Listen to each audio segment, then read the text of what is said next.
Hey there, today we're going to go over 3 reasons why you're making ear training harder than it has to be, right? Why you're not able to play by ear and why it seems so difficult.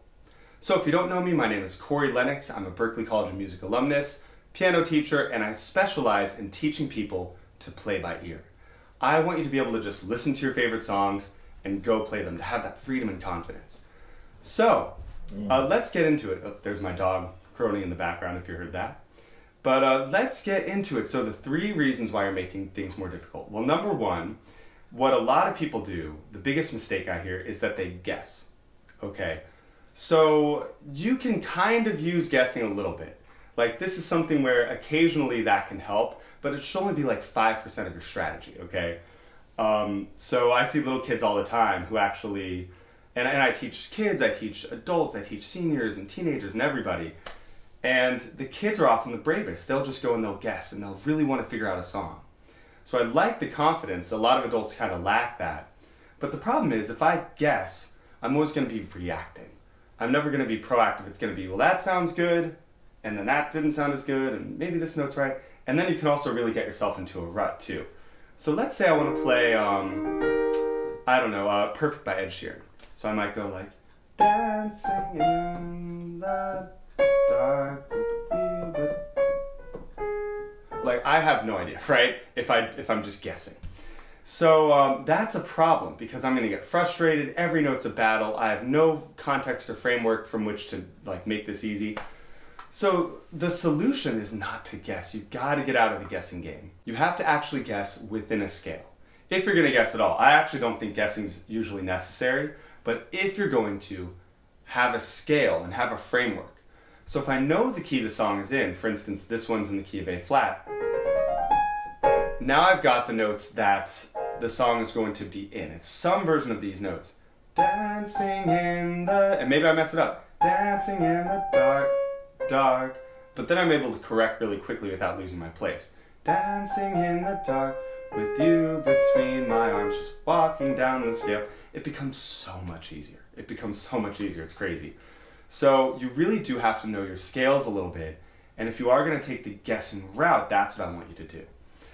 So, reason number 2 why you might be having a hard time is because you don't know enough music theory, okay? So music theory, I call it the language of music. All right, it's not something where we have to learn all the most advanced music theory, and we have to learn a collegiate level, like music theory course. You really just need the basics. As a matter of fact, I can tell you in like 30 seconds what you need. You need 7 scale degrees, 1, 2, 3, 4, 5, 6, 7, that make up the major scale. And then you need 1 chord per scale degree.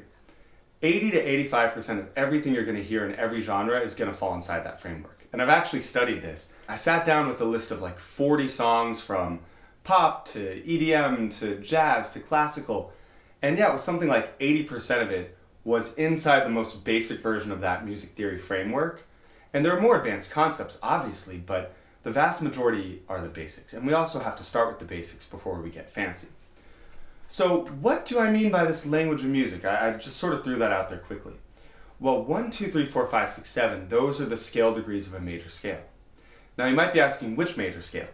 And the answer is all of them, right? It doesn't really matter what key I plug that into. That framework stays the same. So for instance, and I have other videos on this, so I'll go a little quicker if you've heard me talk about this before. But 1, 2, 3, 4, 5, 6, 7 in the key of C would be C, D, E, F, G, A, B, C. In the key of A, it'd be 1, 2, 3, 4, 5, 6, 7, 1, A, B, C sharp, D, E, F sharp, G sharp, A. So it depends on the scale. But those scale degrees are going to stay the same, and they also have a certain sound to them that's going to stay the same. Same thing for the chords. The 1 chord is always going to have a certain sound, no matter what key it's in. The 5 chord is always going to have a certain sound, no matter what key it's in. So you get so much more mileage out of focusing on the language of music, as opposed to trying to just, again, guess or trying to wing it, right? So I have other videos where I go way more into this stuff. I don't want to spend the whole video on that. I also have a free masterclass video you can check out where I go more in depth into that and the other pieces of the puzzle. I try and sort of give you the big picture as like concisely but as thoroughly as I can. So if you want to check that out, it comes with a free guide and you can check that out below.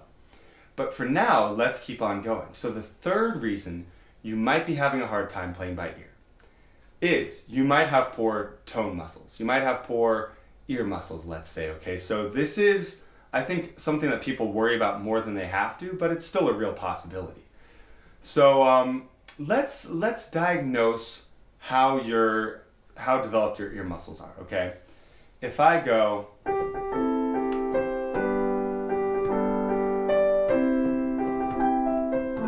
okay, what song is that? Happy Birthday, right? So you probably knew what that was, which means you have relative pitch built in already. You might not know exactly what the pitches were, but you could hear the relationships, you could tell what song it was, and you could even predict probably where that last note is supposed to go. So you already, from a lifetime of listening to music, you already have so many of these sounds dialed in, you just don't know how to articulate them. So for example, that last melody was 4, 4, 3, 1, 2, 1. You could hear it, you might not have known the exact degrees, but that's the kind of thing that we can train, and that's how we learn to play by ear, is by working on these sounds. Now let's experiment. Maybe that was too obvious and you're like, Corey, you know, that's, of course everyone knows Happy Birthday. Well, let me play something else. See what you think about this. What if I go? Does something sound weird about that? Let's try. Let's listen again. It does, right? Something sounds weird. The reason is your ear already knows what the one chord sounds like. And that's what it was expecting to hear. But I didn't give that to you. I gave you the 4 chord instead. Still a really common, valid, valuable chord. But it's not the one that makes the song sound like it's over. So whether you know it or not, you know the sound of the 1 chord. I would also wager to guess that you probably know a lot of the sounds of the other 7 chords. You know, we talked about each chord has a certain sound to it. The sound of that 1 chord is the sound of the song being resolved. It doesn't necessarily mean the song's over, but at least we're resolving the chords a little bit. So I could take something like Ode to Joy. Let's do a different key. Let's do the key of G. So I have my home bass, then the 5 chord, a little bit of tension, back to 1, resolved, back to 5, a little bit of tension, back to 1, 5, 1, tension, release. Okay, so we're able to hear the 1 chord, it's resolving, the 5 chord creating tension. These things are already built into your ear. So I just think that's so cool. You're so much further along than you realize. You just need the proper training and the proper vocabulary to figure out how to fit this all together. So let's recap. Those are the big 3 things I think that people are missing. Number 1 is they're guessing. And if you are going to guess within a scale. Don't just guess randomly. Number 2 is, what was number 2? Oh yeah, you don't know enough music theory. You're afraid of music theory. You think it's lame and boring. No, it's like the best thing you can do.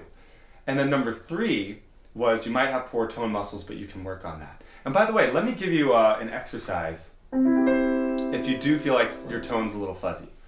This is only going to help if you have really bad tone. If you're decent, this is not going to help you that much, so don't stress about it. But what you can do is you can pick a note and sing it.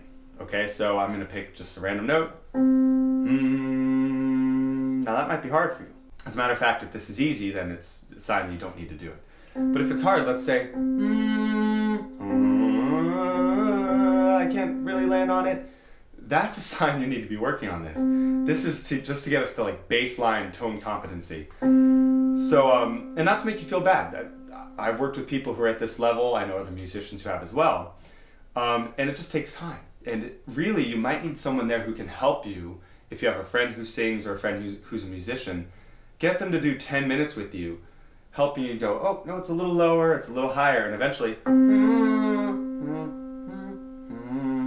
you can triangulate on it, and you can find the pitch. Then you move to a different pitch. I'm sort of exaggerating, right? But I went from being totally off to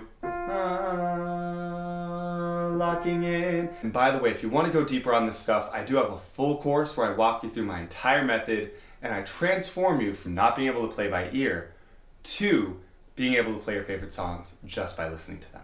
So I'm really excited about it. I think it's the best course, at least that I've seen on the entire internet.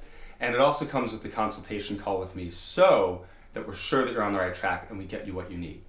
So check that out, the link is below. And the very last thing I'll mention is I'm also offering coaching right now. I can't promise I'm always gonna do that, but right now if you wanna sign up for coaching, I also do private lessons, so check that out as well.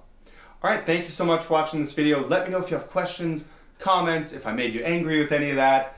If you're confused, let me know, put it all in the comments, and I'll see you in the next video.